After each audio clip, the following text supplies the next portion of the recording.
हार्दिक शुभकामनाएं। मैं कुमकुम दुबे आज आप सभी के समक्ष एक कविता लेकर प्रस्तुत हूँ। मेरी कविता देश के जवानों पर समर्पित है कि कश्मीर को दान करो या गद्दारों से युद्ध करो। जेल भरे क्यों बैठे हैं आदमखोर दरिंदों से, आजादी के दिल घायल हैं जिनके गोरख धंधों से। घाटी में आतंकवाद के कारण शहीद हुए हैं जो बच्चों की मुस्कानों के, जिसके लिए लोग तरसते हैं, बच्चों की मुस्कानों के दुश्मन बने हुए हैं जो, जिनके कारण पूरी घाटी चली दुल्हन सी लगती है, पूनम वाली रात चांदनी चंद्रग्रहण सी लगती है, जिनके कारण माँ की बिंदी दाग दिखाई देती है, वैष्णव देवी माँ के घर में आग दिखाई देती है।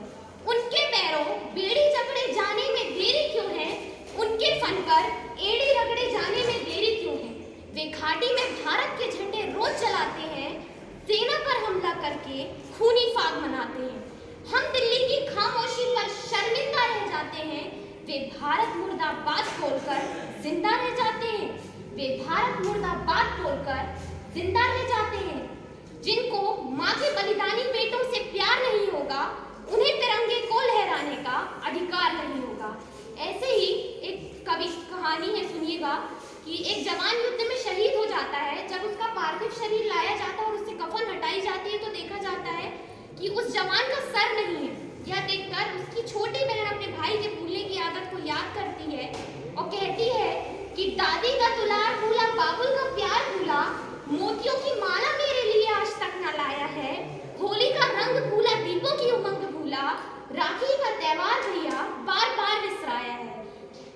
मेरा भैया तो पहले से ही भुलक्कड़ था, जाते समय माँ का आशीष लेना भूल गया, आते समय रणछल से शीश भूल आया है।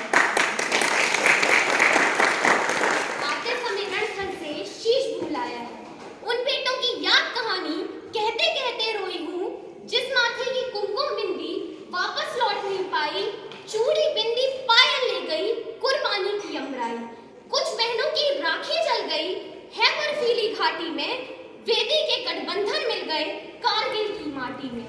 वेदी के गठबंधन मिल गए कारगिल की माटी में। उनको भी मीठी नींदों की करवट याद रही होगी, खुशबू में डूबी यादों की सलवट याद रही होगी। उन आंसू की दो बूंदों से सातों सागर हारे हैं, जब मेहंदी वाले हाथों ने मंगलसूत्र उतारे हैं। जब मेहंदी वाले हाथों ने मंगलसूत्र उतारे हैं। गीली मेहंदी रोई होगी घर के छुपके कोने में, ताजा काजल छूटा होगा चुपके चुपके रोने में। ताजा काजल छूटा होगा चुपके चुपके रोने में। अगली दो पंक्तियां एक पल का एहसास है, ध्यान से सुनिएगा कि जब बेटे की अर्थी आई होगी सोने आंगन में, जब बेटे की अर्थी आई होगी सोने आंगन में, शायद दूध उतर आया हो बूढ़ी माँ के दामन में, शायद दूध उतर आया हो बूढ़ी माँ के दामन में। जय हिंद, जय भारत।